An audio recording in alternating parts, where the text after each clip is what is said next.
The food culture in Spain is something special and is way different than that in the US. Gathering around the table, no matter how small, is not always about food. It's also a social laboratory. Food just happens to be there. The stars of the table are the people that surrounds it. They are friends, family, and pilgrims. It's the quality time they spend with one another. It's quite different from the waitress back home who checks on you every 2 minutes. By the way, for those who are not familiar with eating out culture in the US, this just basically means, hurry up, I need another set of customers to sit down in your place so I can have more tips. For those who walked a Camino before, not the guided or arranged ones, meaning you did your own Camino by yourself, chances are sometimes you need to fast. Not by choice, but because either nothing is open when you get to a town or it's siesta time. No worries, fasting has a spiritual benefit. We realize that although our bodies are weak and tired from fasting, our spirits are energized. In fact, Jesus told us that there are some demons that cannot be driven out by anything but prayer and fasting. When we fast and pray, we get closer to God. This top 10 list is our favorite list and is based from our own palate. We understand that some of these foods are actually considered acquired taste. As Filipino Americans, Spanish dish is perfect for us. After all, Filipino food is actually heavily influenced by the Spanish and the Chinese. We believe though that Spanish food and to some extent the Portuguese food are two of the most underrated cuisines in the world. We found Caminofood to be different than what we were used to in the States. One thing is unique about the food in Spain, their produce are locally sourced, so they are very fresh. And as much as Spain's official food is jamon, in the Camino, seafood can be king, as a lot of different routes are closer to the Atlantic Ocean. The richness of the ingredients and the readily available different kinds of meat provided by the mountains of Pyrenees and the Picos de Europa makes it even more interesting. So here's our top 10 Camino foods that most likely than not, most American pilgrims may never like to eat. Also, feel free to criticize if I describe this list incorrectly or you disagree with our list. One American pilgrim told me that pulpo is one Camino dish that she doesn't really like. Pulpo may come as weird as you can get, especially if you watch too much Godzilla. Remember that giant octopus Odako that battled Godzilla? Yeah, no way you can eat that monster. He may eat you first. This mollusk dish was said to have originated 80 kilometers away from the sea in the town of Ocarbilieno in Orense around the 16th century. It was the monks of monastery of Useira who, in their desire to feed the people, cooked the octopus with just salt and olive oil. The rest is history. The modern Galician style adds paprika and potatoes. The process of cooking is pretty tedious and involves cooking it over pine wood fire. The places who cook pulpos are called pulperia. Paella at number 9. Wow, you might be thinking, is there something better than paella? What could be better than paella in Spain? After all, there is no other food that resembles Spain more than paella. It is their national dish and the quintessential Spanish food after all. I admit this dish is probably the only dish in this list that Americans may not shy away. Still, some Americans prefer potato over rice, so this may not be to their liking. If you're American, let me know if you disagree. Also, for us, paella is just our 9th favorite food in the Camino. When we walked the Camino del Norte in 2021, we walked with a group of pilgrims from Valencia. This is when we realized to never discuss paella with a Valencian. It gets really heated fast. You see, paella is said to have been invented in Valencia, a city on the east coast of Spain. For a Valencian, you cannot call a dish a paella if the ingredients are not made of beans, green beans, chicken, and rabbit. You should call those dishes with rice, arroz con something. If it's seafood, arroz con mariscos, and if it's meat, arroz con carne, and so on and so forth. Okay, It is highly unlikely that a Valencian will watch this video anyway, so for us, we can probably call the original paella as Valencian paella or paella valenciana. And others, paella de mariscos, paella mixta, paella negra, vale? Paella technically refers to the wide and shallow pan that the Spaniards used to cook this dish. Paella refers to the French word paella, which the Catalan uses. This world-famous Spanish dish traces its roots to the farm workers of Valencia. It is said that they just throw in whatever is around them, and at the time it was the rabbits, the chicken, the vegetables, and even the snails that were available. They then cook it over wood fire in the middle of the farm. However, it all started when the Romans brought irrigation to the local people, and then the Moors brought in rice and saffron. Saffron is that red thread spice from a flower called crocus sativus. Saffron is the essence of paella. It is the soul of this dish, and saffron is more expensive than gold. Saffron is a symbol of opulence, wealth, and luxury in the world of gastronomy. Personally, this is the only dish that made us forget and miss our train. It was that good. Way back in 2007, we experienced what they call a tapas crawl in Madrid. It was an unforgettable moment. We went from one tapas bar to another, ordering only drinks. To go with your drinks, they give you tapas. After many tapas bars, we were so full and a bit tipsy that we did not need to eat dinner.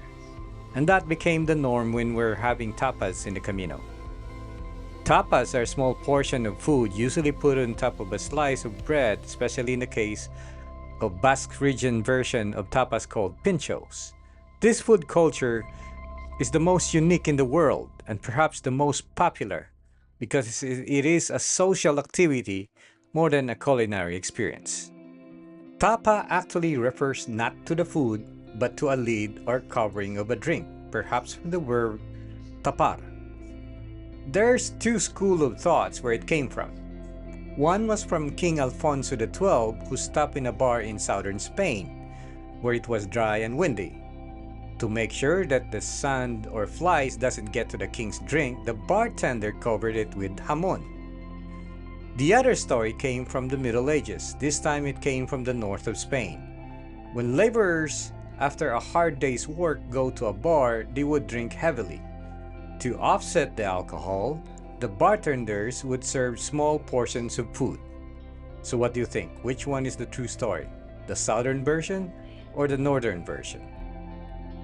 By the way, we noticed that pinchos in the Basque country are by default bigger than the tapas. But of course, nowadays tapas bars usually serve medio ración or ración, which is also a big portion. This is one tradition or food culture that someone from outside Spain should never miss when visiting Spain or doing his Camino. Number 7 is chipirones in su tinta. Baby squid cooked on its own ink can probably make an ordinary American throw up or at least run away as far away as possible. But if there's one thing that we can caution a pilgrim brave enough to try this humble, earthy but hearty, delicious dish is to make sure they don't smile after eating this dish. Their yellow teeth will turn jet black. This particular dish has a controversial past. When we walked the Camino del Norte in 2021, a local historian told us that this dish originated in the Basque country and was brought to the Philippines, a colony of Spain, in the 17th century by the Jesuits. But some Spanish people, though, contends that it was the other way around. Yes, it was the Jesuits who brought it, but from the Philippines rather than to the Philippines. The Philippines has a similar dish called adobong pusit. So what do you think? Is this dish Filipino or Spanish? Tell me below in the comments section. At number 6 is Kaos, the first non-seafood in our list. It's a staple in the Spanish table and is prevalent in the Menú del Día across different Camino routes. Americans would probably not touch this with a 9-foot pole. This stew dish has original variations across Spain.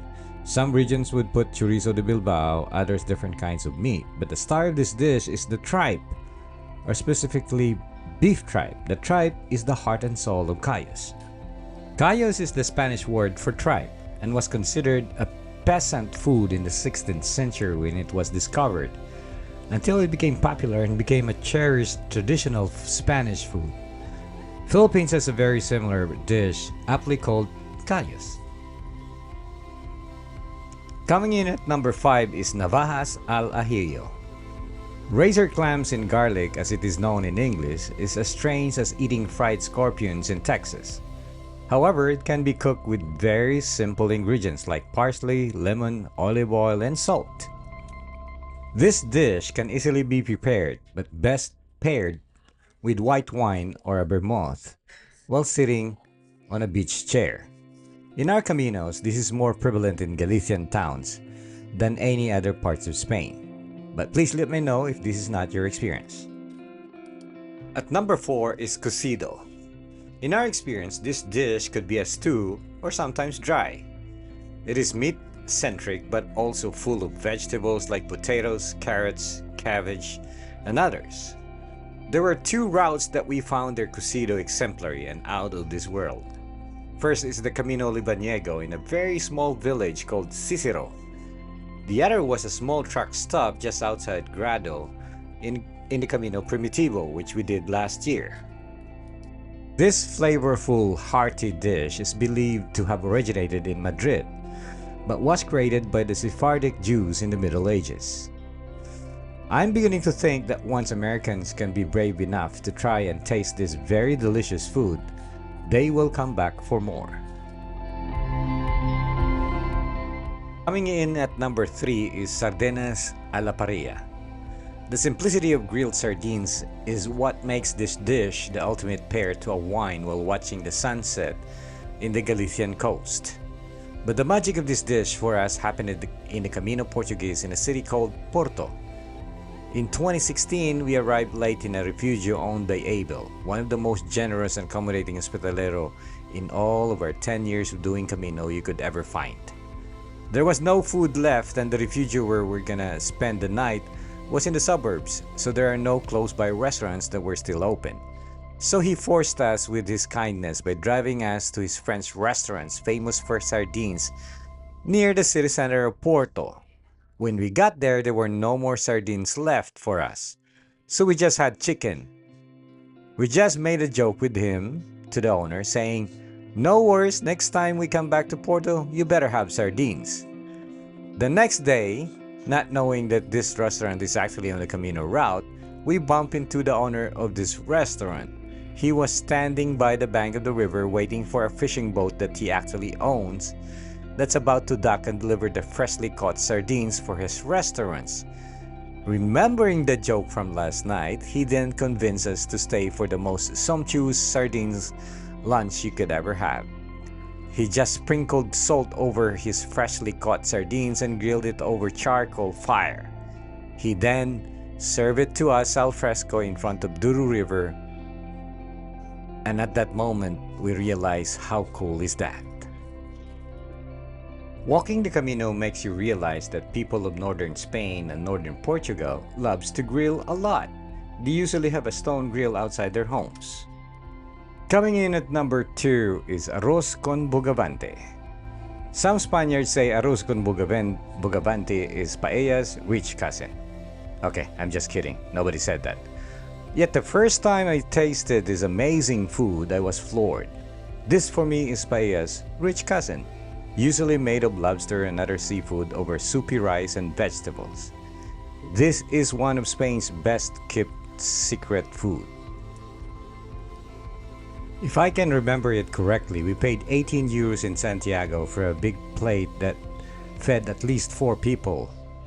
But that was a long time ago. With inflation, I doubt if it's still the same price. Also, since this dish is the de facto cousin of paella, it shares the same wonderful spice in saffron. Before we go to our number 1, here's some honorable mentions. Some of the Spanish foods in the Camino that we also love but did not make our list. Please remember that Spanish food is very regional. You go to one region in Spain and they either have a different version of a cuisine or they have something totally different. The key to their great food is simplicity. They eat 5 times a day. First the desayuno or breakfast, and then a merienda or snack, la comida or almuerzo and some say mediodía for lunch, and then another merienda in the afternoon, and la cena or dinner late in the evening, after perhaps some tapas before that. They have a very protein-centric cuisine like jamon or anything the sea throws at them. Cheese is also paired with tapas. Beer and cider is another social ritual. Wine o'clock is not an hour on your watch, but a real Spanish culture. They also have a very sweet tooth, as your meal always ends with postre or dessert. Olives served in your meal is a tradition that goes back 3,000 years. Let's not forget sobremesa, a lengthy talk after lunch that includes coffee and some dessert. Siesta may or may not have something to do with food, but is as important as any meal in Spain. And for pilgrims, Menú del Día is the MVP, as street food is as foreign as a Martian. By the way, the only reason why cochinillo, or what Filipino calls lechon, which is technically roasted pig, is not in our list, it's because so far I have not encountered cochinillo in all our Caminos. But if we do Camino Madrid, I'm pretty sure we can find it in 2 places, Segovia and Madrid. Some of you may disagree with this. Please feel free and rant below. Our number 1 Spanish food in the Camino is mariscada. This defies logic. Our number 1 Camino food is actually seafood in a land that embraces jamon as king of food. But for us, mariscada takes the cake. You will have to sell your firstborn cat to afford this variety of food in the US. It usually is just grilled, roasted, or prepared in a very simple manner. It is all the seafood you can imagine in a single plate. Mariscada literally means seafood platter and may have originated in Galicia. It is now found in Portugal and Mexico because of its popularity. I believe Philippines has a similar thing, but they just don't have a name for it. Any Filipinos watching this video, can you please tell me of the name of this dish, if indeed it has a name?